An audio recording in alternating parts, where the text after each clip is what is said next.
오늘은 강민구 판사의 백만양현 필요여경 제3탄 시리즈로 SNS의 활용과 그 대책에 대해서 여러분과 잠시 보겠습니다. 그래서 이 PPT 화면에 보이듯이 SNS에 대해서 우리 도입 초창기에 여러 가지 그 성격에 대해서 오해가 많았습니다.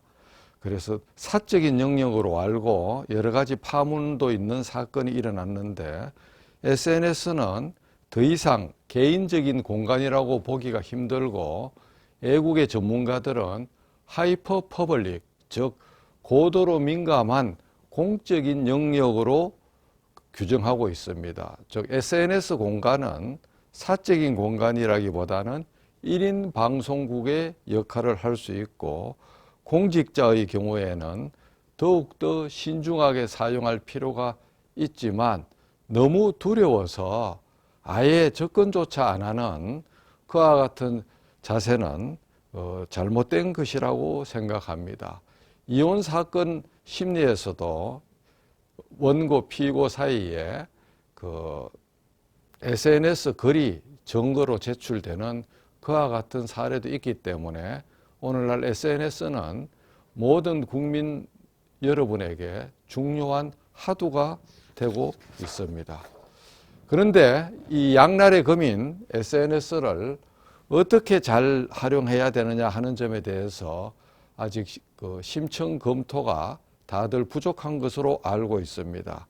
그래서 제 경험을 바탕으로 SNS 이용 필수 수칙을 제가 한번 메모를 해봤습니다. 게시한 글은 게시 순간에 전 세계 대중에게 방송한 것과 같은 결과가 된다는 점을 항상 인식하고 뱉은 말은 주워 담기가 어렵다는 것입니다. 삭제하더라도 누군가 이미 복사해서 퍼뜨린다는 사실을 명심해야 되고요. 두 번째는 이른바 프라이버시 이슈와 보안 이슈의 혼동을 주의합니다. 대개는 자기의 프라이버시 공개를 걱정하면서 보안 문제와 혼동하는데 자신을 제외한 가족이나 기타 프라이버시가 침해되는 글은 스스로 삼가하는 게 필요합니다. 그리고 공직자나 어떤 조직에 속한 사람들은 사내 기밀이나 보안에 위배되는 사항, 국가 기밀 사항 등은 절대 게시하면 안 됩니다. 그리고 음주 상태에서는 절대 게시하면 안 됩니다. 고위직의 경우 바쁘다는 이유로 대피를 시키면 사용하지 않는 것보다 더 못합니다. 그리고 SNS상에서 질문이 들어오면 바로 답은 못하더라도 타당한 것이면 가급적 피드백 답변을 해야 합니다. 근무 시간 중은 가급적 피하고 이동 시간이나 점심시간, 차나 지하철 내에 있을 때 등 짜투리 시간을 활용해야 됩니다. 그리고 터무니없는 억지나 엄해를 펴는 트렌드는 가감 신속하게 차단 조치해서 억척에 따른 전파를 신속하게 방지해야 됩니다.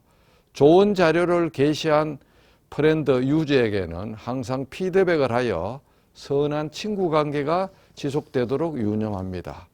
그리고 마지막으로 중요한 것은 원노트, 에버노트나 외부 메모장에서 반드시 글을 적어서 태고하는 것이 좋습니다.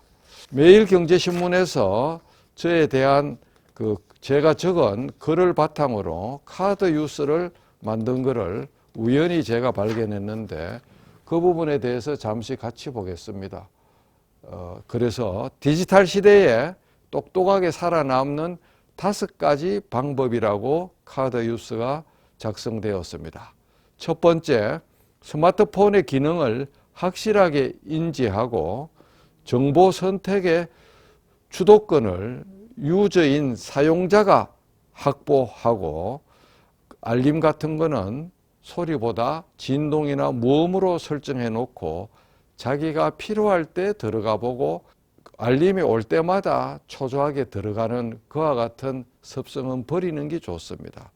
그리고 인터넷에 1대 9대 90의 법칙에 따라서 1%의 콘텐츠 창조자나 아니면 9%의 퍼나르는 사람의 그 부류에는 들어갈 수 있도록 노력을 하는 것이 좋습니다.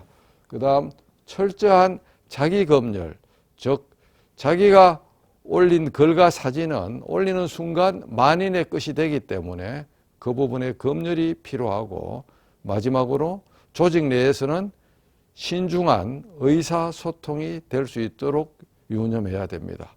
SNS의 이용에 있어서 신중을 기하는 것은 기본이지만 디지털의 객체가 아니라 주체가 되어야 되고, 이와 같은 것이 시대의 흐름이기 때문에 피할 수 없으면 가감하게 즐기는 자세가 필요합니다.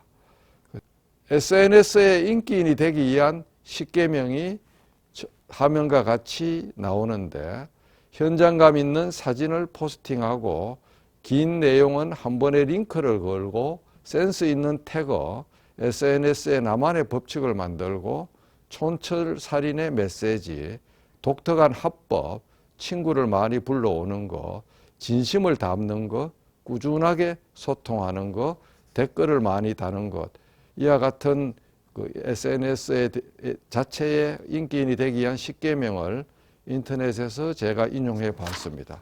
다음은 그 인맥관리 10계명이라고 휴먼 네트워크 연구소 양강모 소장님이 주장하는 건데, 이것은 SNS나 SNS가 아닌 오프라인이거나 다 통하는 말로서 먼저 인간이 되고 적을 만들지 말고 스승부터 찾고 생명의 은인처럼 만나고 첫사랑보다 강력한 인상을 남기고 헤어질 때 다시 만나고 싶은 사람이 되어야 하고, 참어린 자를 새기고 하루에 3번 찾고 3번 웃고 3번 칭찬하고 내일처럼 기뻐하고 내일처럼 슬퍼하자. 그리고 어떤 선물을 줬을 땐 바로 잊어버리자. give and forget 하라. 한번 만난 인맥은 영원한 인맥으로 만나자라는 그와 같은 수칙이 있습니다. 그 다음 정보화 분야에 있어서 제가 주관적으로 적어본 10가지 노하우입니다. 첫 번째, 상용 소프트웨어 활용의 달인, 즉 파워 유저가 되자. 두 번째, 검색의 달인, 검색도 네이버나 구글에서도 검색하는 방법을 효과적으로 연산자를 활용하면 가장 빠른 시간에 충실한 결과를 획득할 수가 있습니다. 법조인의 경우에는 변론에 있어서 정보화 자원을 최대한 활용해서 파워포인트 변론 같은 것도 사용하면 좋겠습니다. 내용이 방대한 서면은 요약본을 만들고 이메일 리소스를 활용하고 인적 관계인 휴먼 네트워크를 소중하게 여기고 사무실 내에서도 리더십 확립에 유념하고 디지털 기록의 백업에 유의하자. 최근에 데이터를 암호화하면서 비트코인을 요구하는 그와 같은 악성 코드가 뿌려지는 경우가 많습니다.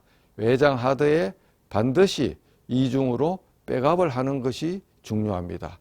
그 다음 디지털 자원의 정리정돈 기록에 신경을 쓰고 기밀 자료의 경우에는 보안에 유념하고 결국 호기심과 탐구심, 열정을 간직하면서 자기가 가진 재화와 돈과 정보에서 나누고 사는 생활 자세가 가장 중요한 것입니다.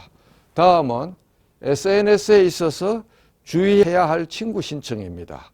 자기하고 함께 아는 친구가 전혀 없거나 프로필 사진으로 수려한 사진으로 치장을 했거나 계정 등록만 하고 자기 글은 일체 없거나 친구 요청을 하는 프렌드의 친구 자체가 없거나 계정 개설일도 최근인 경우는 조심해야 되고 프로필 사진을 빈 공간으로 남겨두는 사람도 조심을 해야 됩니다. 알 수 없는 애국인, 알 수 없는 이상한 애국인이 미모의 남성과 여성 사진으로 다가오는 경우도 애국 정보기관 종사자일 경우가 많다는 충고가 있습니다.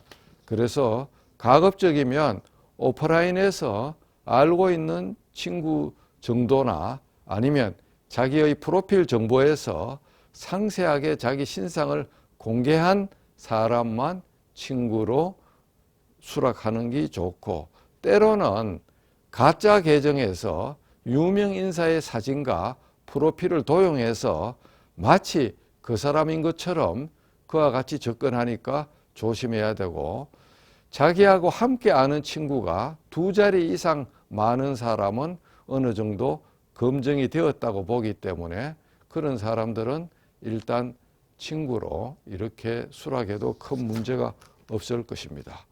다음으로는 위기 상황에 있어서 SNS 사용 수칙인데, 정부 부처나 공공기관, 사기관에서 유념해야 될 건데, 자신이 남긴 글들을 일방적으로 지우지 말고 위기관리 준칙에 따라서 SNS를 사용하고 창구를 일어나 대고, 언론 보도에 단초가 될 정보나 자료 어느 선택에 유의하고, 자기 부처나 조직이 가지고 있는 핵심 자료를 평소 철저히 숙지하고, 그 다음 SNS에 올라오는 중요한 질문에 대해서는 모르겠다고 하지 말고 충분히 알아본 다음 성의 있게 답변을 해야 되고, 언론에 보도될 사항에 대해서는 하루나 단 몇 시간이라도 직원들에게 미리 알릴 수 있으면 알려주는 것이 좋습니다.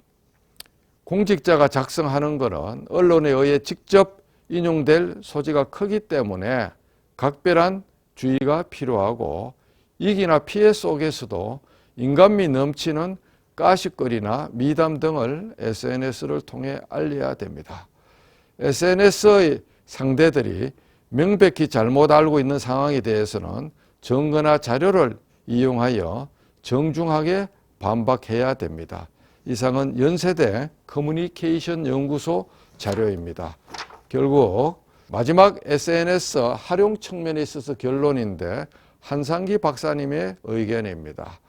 사람들이 공유할 콘텐츠를 만들고 이미지와 인포그래픽을 활용하고 댓글 등에 대해서도 적절한 대응이 중요하고, 팬보다 팬의 친구가 더 중요하고, 콘텐츠를 모바일 SNS에 최적화하고 소셜 비디오 사례에 주목하고 위기 대응 체계를 구축하고, 소셜미디어의 사회적 영향력은 각 기관의 신뢰나 사법 신뢰에 큰 영향을 주고 있다는 것을 명심해야 됩니다. 물론 전통적인 커뮤니티의 중요성은 지금도 유용합니다. 그런데 덤바의 법칙에 의하면 인간이 오프라인에서 가깝게 알고 지낼 수 있는 한계가 150명이라 그랬습니다. SNS도 어쩌면 그 한계가 맞을지도 모르겠지만, 페이스북은 5,000명, 그 외의 페이스북 페이지는 무한대이고 그와 같은데, 하여튼 그 덤바의 법칙이 있지만 우리가 SNS를 무조건 깊이만 하지 말고 잘 활용하면 참 좋겠습니다. 그런데 우리가 오프라인이든 온라인이든 대화를 하는 근본 이유는 링크라는 책에 의하면 살아남기 위해서 대화를 하고, 사회적 교감을 얻기 위해서 대화를 하고, 다른 사람을 돕기 위해서 대화를 하고, 다른 사람에게 비치는 나에 대한 인식을 바뀌기 위해서 대화를 한다고 합니다. SNS는 구석기 시대 동굴 속에서 오프라인 사이에서 이렇게 말하는 것도 넓은 의미의 SNS고, 지금 현재의 디지털 세계에서의 디지털 도구를 이용해서 하는 것도 결국 SNS라고 할 것입니다.